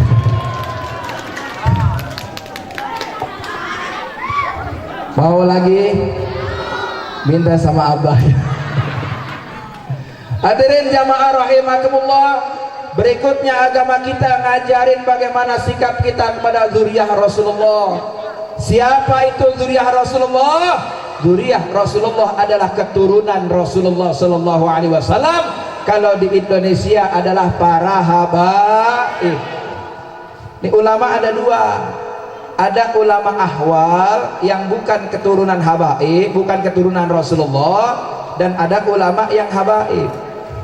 Dengan ulama yang ahwal saja wajib buat kita menghormati, memuliakan, apalagi sudah ulama plus beliau adalah zuriyah Rasulullah sallallahu alaihi wasallam. Maka double tingkatannya, double ganjaran kemuliaannya, double bagaimana sikap kita harus menjaga akhlak kepada beliau-beliau semua. Nabi pesan, hadirin jamaah rahimakumullah, nih buat yang cinta Rasulullah, buat yang ingin syafaat baginda Rasulullah sallallahu alaihi wasallam, Nabi pesan, inni tarikun fikum mustaqalain, sesungguhnya aku meninggalkan kepada kalian semua dua perkara yang berat. Yang pertama kitab Allah, yang pertama jaga Quran, amalin Al-Quran, dan yang kedua adalah wa itrati ahla baiti, jaga keluarga Nabi sallallahu alaihi wasallam. Kita disuruh jagain keluarga Nabi. Ada yang macam-macam sama keluarga Nabi, kita kudu bela, betul? Ada yang macam-macam sama keluarga Nabi, jangan sekali-sekali kita diam, hadirin jamaah rahimakumullah. Bagaimana cara menjaganya?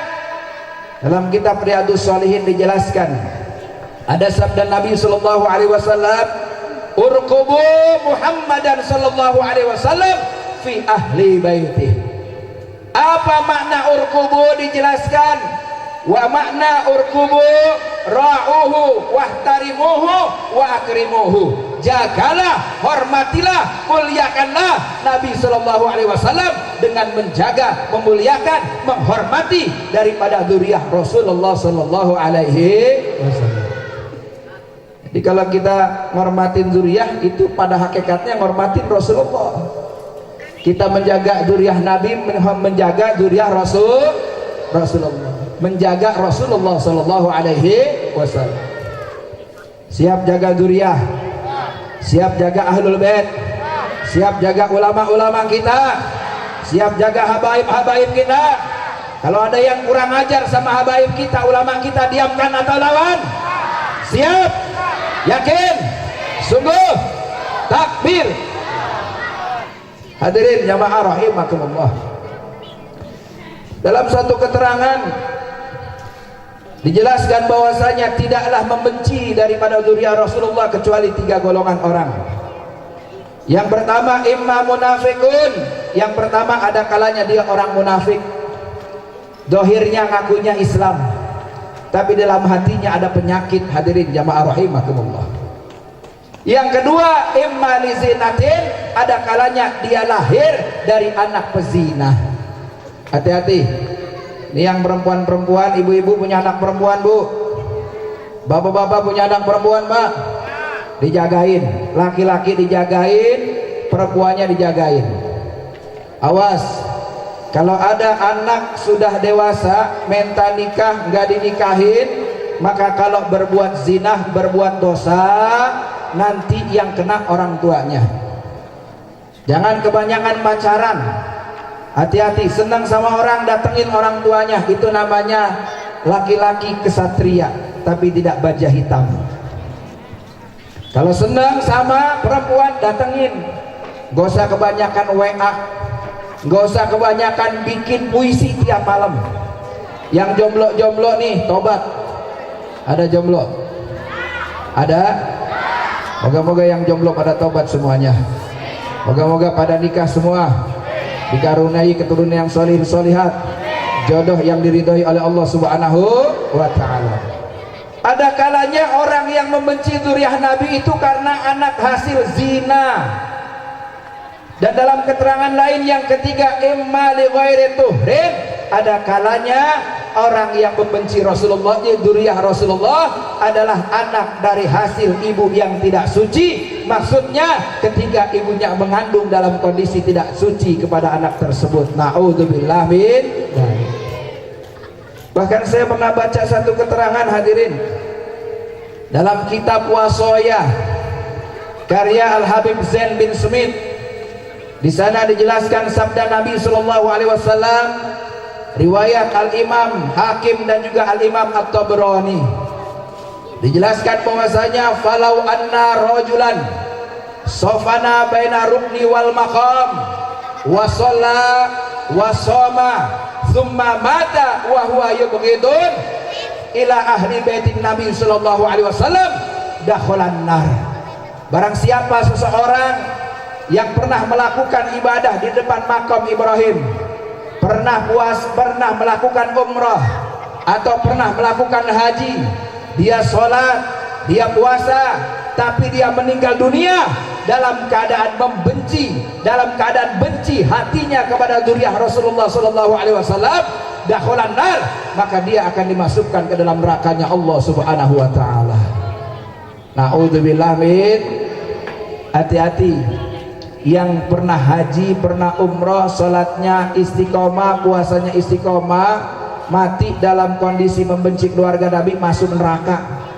Apalagi yang belum pernah haji, belum pernah umroh, salatnya belang belentong, khusyuknya kurang, baca Qur'annya kurang, ibadahnya kurang, kok membenci keluarga Rasulullah SAW, kebelangsak hidupnya dunia maupun akhir.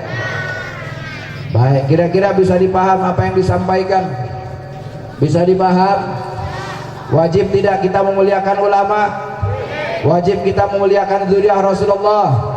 Siap jaga ulama, siap jaga Rasulullah, siap jaga dzurriyyah Rasulullah, siap taat komando imam besar kita. Alhamdulillah. Shallu ala Nabi Muhammad. Baik hadirin jamaah rahimakumullah, mengingat masih ada guru-guru kita yang ingin menyampaikan ilmunya, pesannya buat kita semua, saya hanya ingin ingatkan kembali buat diri saya dan jamaah semua, hati-hati, jaga lisan kita, jaga sikap kita, jangan sampai kita benci kepada dzurriyyah Rasulullah sallallahu alaihi wasallam, dan jangan sampai kita kurang ajar kepada para ulama. Semoga orang-orang yang kurang ajar diberikan hidayah. Kalau nggak mau berubah, moga-moga mampus semuanya, dilumpuhkan semuanya oleh Allah Subhanahu wa taala. Amin ya rabbal alamin. Terima kasih. Itu saja yang bisa disampaikan, moga-moga ada manfaatnya. Kurang lebihnya mohon maaf. Wallahu muwaffiq ila aqwamit thoriq. Hadanallahu wa iyyakum ajmain. Ihdinas siratal mustaqim. Wassalamualaikum warahmatullahi wabarakatuh.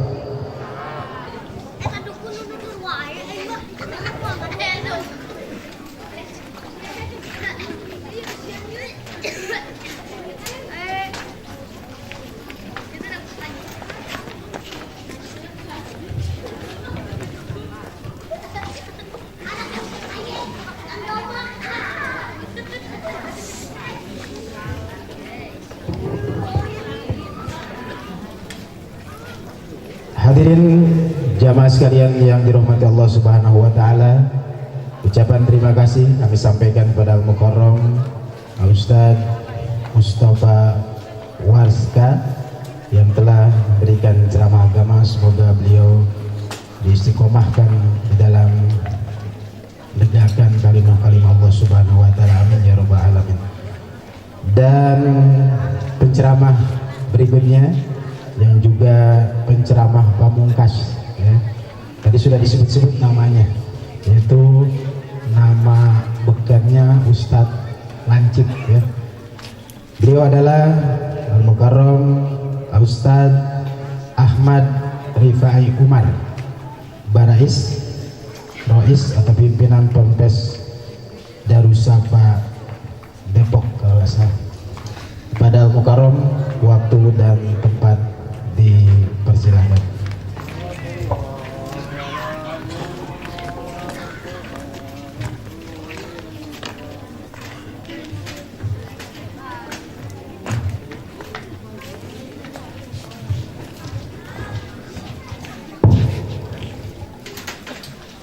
Assalamualaikum warahmatullahi wabarakatuh.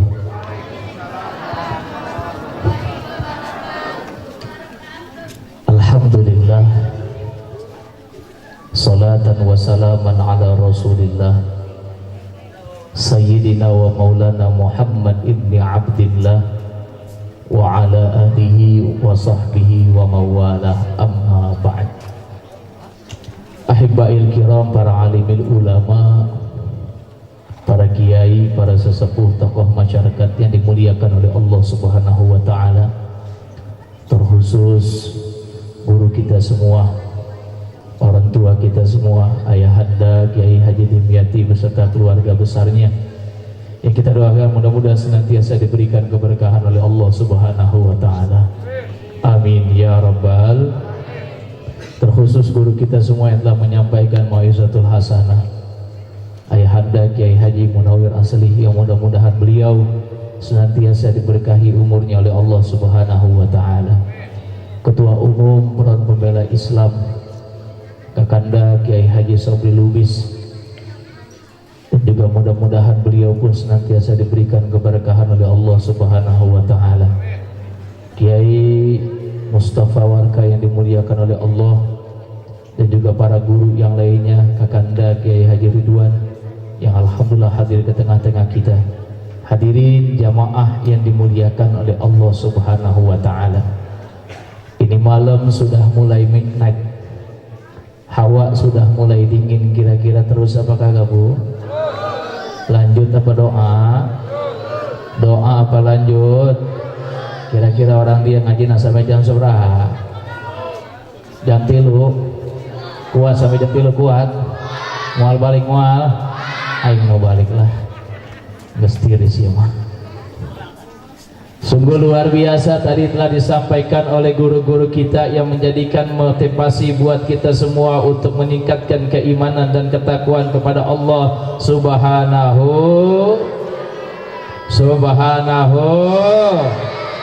Apalagi ini malam-malam yang sangat luar biasa. Kenapa saya katakan malam yang sangat luar biasa? Malam hari ini adalah acara akdun nikah, yaitu Siti Aisyah putri ke-6 dari guru kita Ayahanda Haji Ahmad Dimyati, dan juga Febriansah putra pertama Bapak Aji. Kalau kita berbicara nikah, nikah ini adalah yang akan menentukan estafet kehidupan manusia yang akan datang. Dari pernikahan malam pertama ini, nanti pengantin masuk ke kamar, sudah mulai panas-panasan, sudah mulai anget-angetan, dan akhirnya dapat setahun 2 tahun hadirlah generasi kita, yang nanti generasi kita ini akan hadir menjadi 2 kelompok. Ada kelompok waladun soleh alladzi yad'ulah, ada anak yang soleh yang selalu mendoakan orang tuanya, berbakti kepada orang tuanya, patuh terhadap orang tuanya, dan pasti mereka menjalankan syariat agama. Alhamdulillah. Tetapi kalau kita pengen punya anak yang soleh dan solehah, bukan perkara mudah, berat. Sebab ketika kita ingin punya anak yang soleh dan solehah, maka yang wajib paling utama adalah orang tuanya wajib soleh, orang tuanya wajib solehah. Pasti 100% anaknya akan menjadi anak yang soleh dan solehah. Ini pasti semua nanti anak-anaknya solehah semua nih. Amin. Anak ibu-ibu na solehah kabeh ya. Amin ya robbal. Di dia ternyaho di imah mah. Alhamdulillah. Tuh bapak-bapaknya soleh semua. Alhamdulillah. Karena sampai malam ini masih ada di pengajian. Amin ya robbal besok malam pindah ke pos ronda. Betul tante? Barat. Naon ya? Atuh geus peuting kudu gancang atuh. Kira-kira pengen yang keras, pengen yang lembek. Cicing saya udah ketik. Nih jawabna. Nih. Hayang nu keras, hayang nu lembek. Hayang nu keras, hayang nu lembek. Nah, nu keras. Ceramahna udah nu eta. Laki-laki mah geus ngample eta.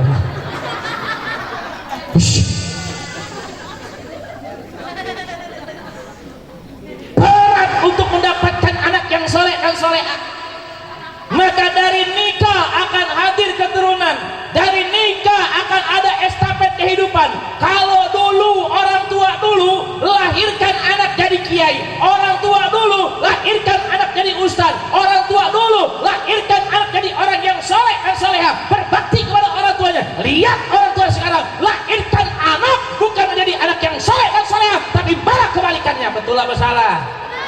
Betul apa salah? Salah. Betul guys ya. Semar buah. Satu anak lain soleh mau betul baik. Harusnya orang tua sekarang melahirkan anak yang soleh, anak yang solehah. Qurrata a'yunin waja'alna lil muttaqina imama. Pelit amat ya Allah nak. Enggeus kanjeng dia Allah. Atuh tunduk sare geula balik atuh. Engge hayang anggesan ieu mah. Waja'alna lil muttaqina imama. Mobil doyok udah didorong dulu. Anak yang dilihat oleh orang tuanya menjadi senang, anak yang dilihat oleh orang tuanya menjadi bangga. Kenapa? Karena lahir anak ketika dia dewasa, dia patuh terhadap orang tuanya, dia sayangi kedua orang tuanya, dia angkat derajat orang tuanya. Ini yang harus kita cari. Cuman kan sayang seribu sayang yang tadi guru-guru kita bilang, Masya Allah sekarang anak perempuan bu, Masya Allah bu, itu perempuan sama orang gila, masih rapian orang gila pakaiannya. Betul apa betul? Betul apa betul? Ayo di dalam pakai ayah. Masya Allah. Insya Allah semua yang hadir perempuannya solehah. Di dia tanya ho isuk mah. Di dia mau pakai tiung kabeh nanya. Coba kayak isukan tiung kemana larina. Masya Allah. Menjadi anak yang indah dipandang oleh mata. Bagaimana pengen punya anak yang indah dipandang oleh mata? Orang tua satu, ajarkan kenal kepada Allah. Ajarkan kenal cinta kepada Rasulullah. Ajarkan mereka mau duduk di majlis-majlis ulama. Mereka cinta kepada para habaib. Mereka cinta kepada para kiai. Mereka cinta kepada orang-orang soleh. Karena apa? Ini yang diajarkan oleh orang tua kita terdahulu. Dulu Sukabumi menjadi kota santri, sulit mencari kemaksiatan. Coba sekarang, Masya Allah. Kayak balik ya turunan ya bu, turunan Cibadak tak kiai, kayak tuan we kiai. Itu pas turunan Cibadak, pas turunan weta sebelah kiri, Masya Allah, ayah awewe dilihat dosa, tadi dilihat mubazir. Naon saya seri baik. Enggak sehati saya budak ketik. Ya Allah. Itu nyaho aing mah nempo ieu. Mau pengalaman. Ya Allah ya Rabbi. Bagaimana pengen punya anak yang soleh dan solehah kalau pendidikan agama kita jauhkan? Apalagi zaman sekarang bu, Masya Allah, bukan cuma orang kota, orang kampung juga puyeng. Belajar suruh pakai handphone, emaknya orang ngerti bisa. Betul bu, betul bu? Ini kira-kira yang goblok orang tua apa menterinya? Yang goblok orang tua apa menterinya? Yang goblok orang tua apa menterinya? Ya Allah. Emang salah menteri nak? Tanya aku bego. Atau menteri siapa bos Gojek. Ya Allah ya Rabbi. Makanya Kita udah terlalu jauh dari Allah. Kita sudah terlalu jauh langkah kita menjauhkan Allah Subhanahu wa taala. Mulai sekarang ajarkan keturunan kita, ajarkan anak-anak kita, ajarkan keluarga kita untuk cinta kepada Allah Subhanahu wa taala, untuk patuh terhadap Allah Subhanahu wa taala dan belajar cinta kepada Rasulullah sallallahu alaihi insya. Orang saya mau tanya, ibu pengen punya anak soleh? Cicing sia, aing nanya masih lain sia. Ampurannya sih sebenarnya itu tah. Ibu pengen punya anak soleh? Betul, ibu dulu harus solehah. Amin. Cicing wae sia. Ibu dulu harus solehah. Ari ibu nangge solehah, kudu boga salaki soleh. Amin. Makanya perawan-perawan kalau nyari calon suami jangan cuma ngelihat gantengnya, tapi lihat bacaan Qur'annya, lihat sholatnya, itu yang dipilih. Ustadz, saya punya suami, calon suami hitam, nggak masalah, yang penting rajin sholat. Sebab kalau nanti kamu nikah punya suami hitam, pahalanya banyak. Sekali mencium seperti mencium Hajar Aswad.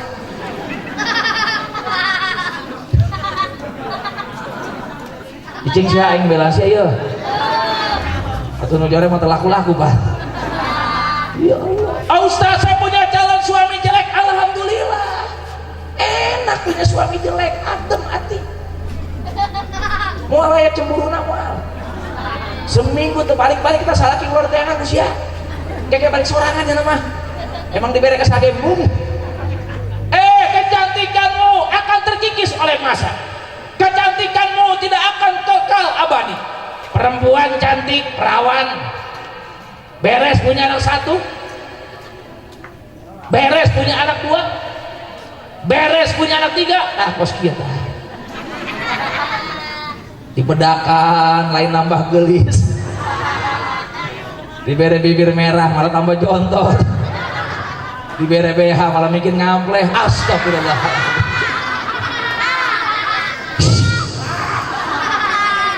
Allah ya Rabb. Kecantikan tidak akan kekal abadi. Tapi kalau Anda punya suami jelek, Anda punya istri jelek, kejelekan itu selamanya tidak akan selamanya. Dan ketika tahun berubah, tetap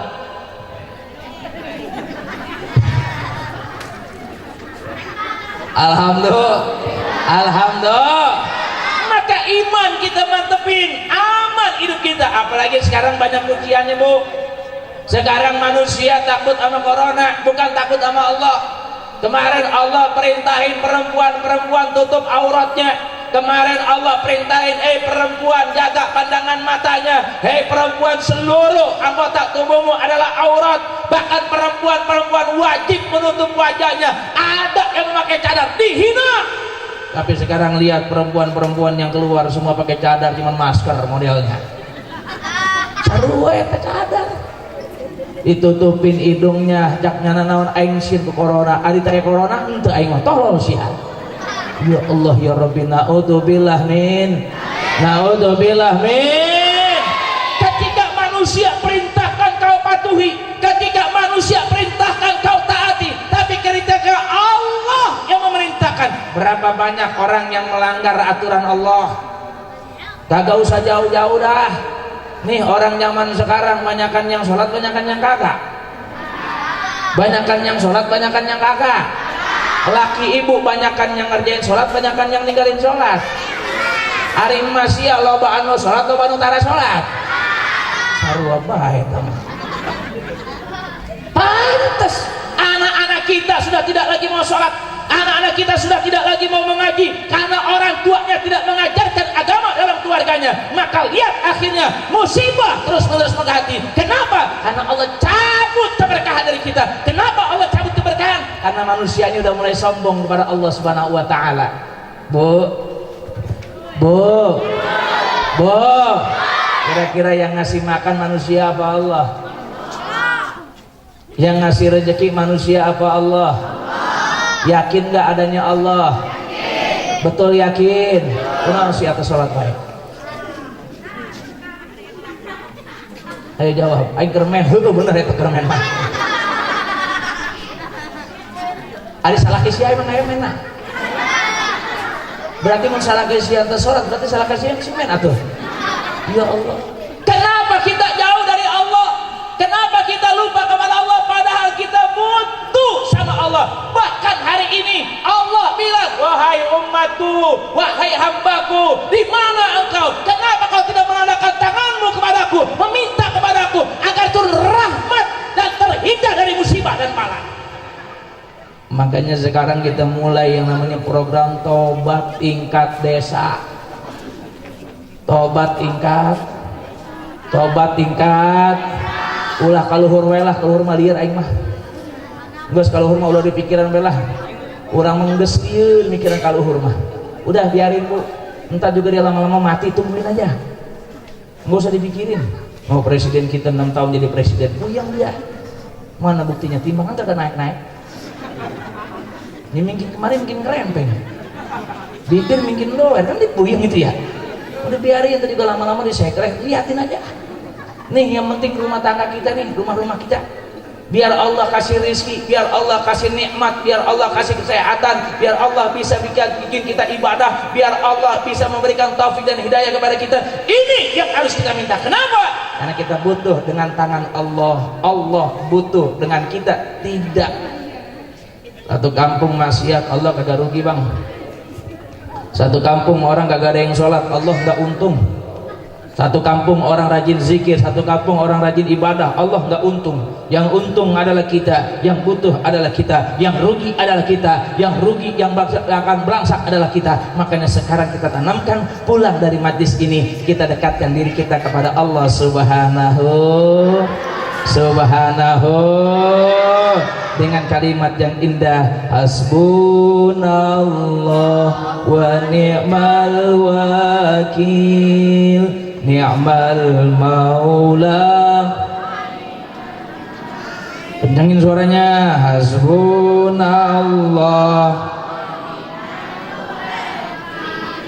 ni'mal maula wa ni'mal. Kita banyak baca hasbunallah wa ni'mal wakil, ni'mal maula wa ni'man nasir, agar Allah berikan kemudahan dalam hidup kita. Insya Allah yang lagi diuji, Allah berikan kesabaran. Yang lagi dapat nikmat, Allah tambahkan syukurnya. Dan kita berdoa anak-anak kita jadikan anak-anak yang soleh dan solehah. Suami kita suami yang soleh, istri kita istri yang solehah. Caranya bagaimana? Satu poinnya yang akan saya pesankan kepada ibu bapak, mulailah bangun dari rumah-rumah kita. Baiti jannati, rumahku adalah surga, rumahku adalah istana. Bagaimana menciptakan rumah yang istana? Apakah mobilnya bagus, rumahnya gedong? Tidak. Jadikan baiti jannati adalah agama sebagai patokan hidup kita. Minimal dalam rumah tangga tidak ada lagi yang rajin ninggalin sholat. Dalam rumah tangga kita minimal dalam satu hari ada bacaan-bacaan Al-Quran, apalagi di pagi hari dan sore hari. Wasabbihuhu bukrata wa asila, bertasbih kepada Allah Subhanahu.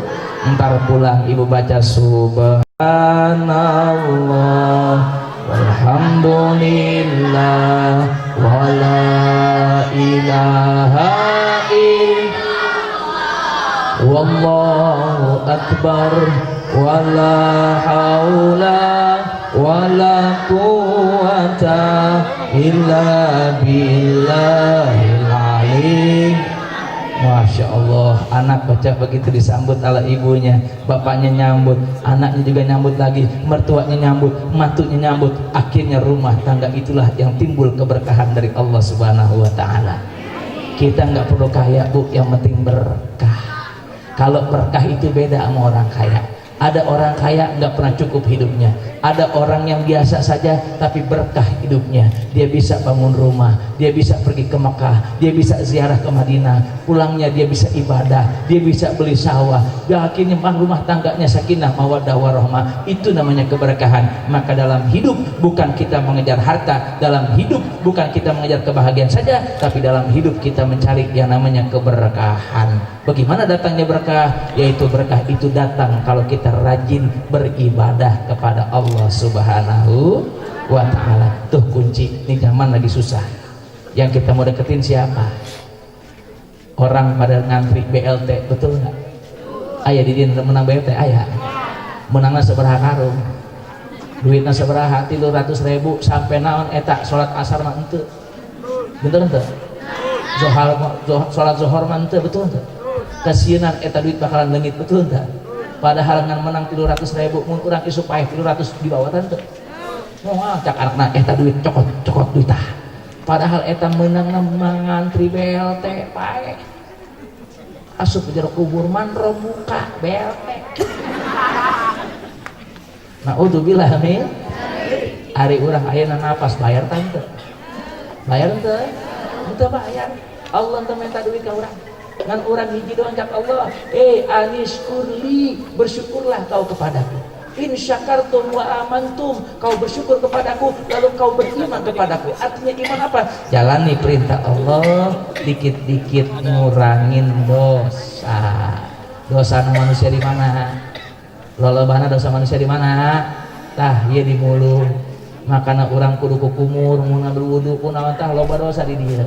Sebab manusia itu loba dosana di mulut. Salamatul insan fi hifdzil lisan. Selamatna manusia karena jaga lidahna. Makanya orang jaga lidah carana kumaha? Banyaklah zikrullah kepada Allah Subhanahu wa taala. Insyaallah Allah berikan kita kekuatan iman wal Islam. Guru-guru kita disehatkan badannya, dan kita semua yang hadir hari ini semuanya dilebur dosa-dosanya oleh Allah Subhanahu wa taala, dan insyaallah penyakit di kampung kita, penyakit di negeri kita, penyakit di seluruh dunia diambil, dicabut oleh Allah Subhanahu wa ta'ala. Al-Fatihah. A'udzubillahi minasyaitonir rajim. Bismillahirrahmanirrahim. Alhamdulillahirabbil alamin arrahmanirrahim maliki yaumiddin. Iyyaka na'budu wa iyyaka nasta'in. Ihdinas siratal mustaqim. Siratal ladzina an'amta 'alaihim ghairil maghdubi 'alaihim waladdallin. Amin. Amin amin amin ya rabbal alamin. Bismillahirrahmanirrahim. Allahumma shalli wa sallim ala sayyidina Muhammad wa narju syafaatan Rasulullah fi dini wa dunya wal akhirah. Allahumma alif bainahuma kama alafta baina nabiyina Muhammadin sallallahu alaihi wasallam wa kharijatal kubra. Allahumma anis bainahuma kama anasta baina Ali wa Fatimah az-Zahra. Allahumma habbib bainahuma kama habbabta baina Yusuf wa Zulaikha. Allahumma asbir bainahuma kama asbarta baina Ayyub wa Rahmah. Allahumma aghnihima kama aghnaita baina Sulaiman wa Bilqis bi rahmatika ya arhamar rahimin. Irhamna ya arhamar rahimin. Irhamna ya arhamar rahimin. Ya mujibas sa'ilin ya Allah ya Allah ya Allah ya Allah ya ilahal awwalin wal akhirin ya Allah ya Allah ya Allah. Nawwir qulubana bi nuri hidayatika wa ma'rifatika abadan abada bi rahmatika ya arhamar rahimin. Wa sallallahu ala sayyidina Muhammadin wa ala alihi washabihi wasallam. Ifati subhana rabbika rabbil izzati amma yasifun wa salamun alal mursalin walhamdulillahi rabbil alamin. Terakhir sebelum saya tutup, saya mau pesan nama ibu bapak, yuk sekarang ibu bapak mumpung masih buka pesantren, cari tuh di As-Salafiyah, di Al-Mansur, di Al-Masturiyah, di Sunanul Huda, di mana saja ibu cari pesantren-pesantren, masukin anak-anak kita, taruh di pondok-pondok pesantren. Sebab itulah tempat yang paling aman hari ini, tempat yang paling aman tahun ini, dan tahun ke depan kita tidak tahu ujian apa yang akan mereka dapatkan. Apalagi maaf Bu, sekarang ujian anak-anak setannya bukan kuntilanak, setannya bukan genderuwo. Ini bocah udah kagak takut sama kuntilanak, bahkan sekarang kuntilanak yang takut keluar. Saya kemarin di WA sama kuntilanak lu kemana aja kagak nongol-nongol, takut Kiai. Emang kenapa? Kalau dulu mas saya nongkrong di Punan, saya ketawa orang pada kabur. Sekarang kalau saya nongkrong di Punan, saya ketawa tuh bocah malah nyariin saya. Sambil ngapain? Sambil bawa HP di videoin tuh kuntilanak begitu. Emang lu kenapa kagak mau takut Kiai? Takut apa? Takut viral begitu kata dia. Masya Allah, kuntilanak udah nggak ada. Nih setan kita sekarang yang terbesar, hati-hati. Bukan cuma di kota, tapi masuk dalam kampung-kampung kita. Hati-hati Bu, ibu kasih anak HP yang bagus. Kita nggak tahu dia ngelihat apa, kita nggak tahu dia nonton apa, nggak tahu Bu. Ibu nggak tahu tuh bocah lagi nonton kebo sama kebo lagi pada. Jing sia, nabok waing sia. Yang keberadaan nyaho masih ada ya, masih mata nyaho beti kamari mah. Ya Allah, luar biasa. Hati-hati. Ini adalah setan terbesar kita hari ini. Makanya negara kita lagi mau dirusak. Dirusaknya dengan apa? Nih dengan teknologi. Maaf Bu, kayak ini yang lagi dirancang oleh mereka agar apa? Biar anak kita otaknya rusak, biar anak kita nggak bagus akidahnya, biar anak kita nggak bagus iman Islamnya. Dan mohon maaf, orang sekarang kalau dulu kalau pengen sholat yang gangguin setan, sekarang cukup handphone. Anak-anak kita nggak pernah yang namanya mengerjakan sholat, bahkan dia berani duduk di pinggir-pinggir jalan, dia bermain HP sampai malam, sampai pagi, sampai subuh lagi hanya untuk memainkan HP saja yang namanya ML. You know ML? No? You don't know? Why you don't know? You must know this ML. This is the problem. You understand it, I think? Why you don't understand? I'm speaking Sunda Wile. Tenyaho ML, tenyaho. The Mobile Legend. Tah, eta tah. Atau kunaon eta budak jadi main HP bae. Mana nu ngajaran? Ari aya nama ini mah tiktokan bae, najis aing mah. Ya, hati-hati Bu. Ini anak udah bahaya. Disinilah bahaya kita. Makanya tempat yang teraman hari ini adalah pondok pesantren. Maaf, bapaknya belum bener, ibunya belum bener, jangan sampai punya anak kagak bener. Minimal bapaknya nggak bener, anak dibawa ke pesantren, insya Allah anak jadi orang bener, orang tuanya pun akan ikut bener. Amin ya rabbal alamin. Hasbunallah wa ni'mal wakil, ni'mal maula wa ni'man nasir, wala haula wala quwata illa billahil aliyil azim. Jumpa lagi di lain kesempatan. Kurang ceramah saya besok hari Minggu, insya Allah saya hadir di TV One di Damai Indonesiaku jam 1 siang Bu ya. Tepat tuh, bilangin nanti ada Ustadz Lancip jam 1 siang di Damai Indonesiaku TV One, waktunya jam 1 siang pas mati lampu. Assalamualaikum warahmatullahi wabarakatuh.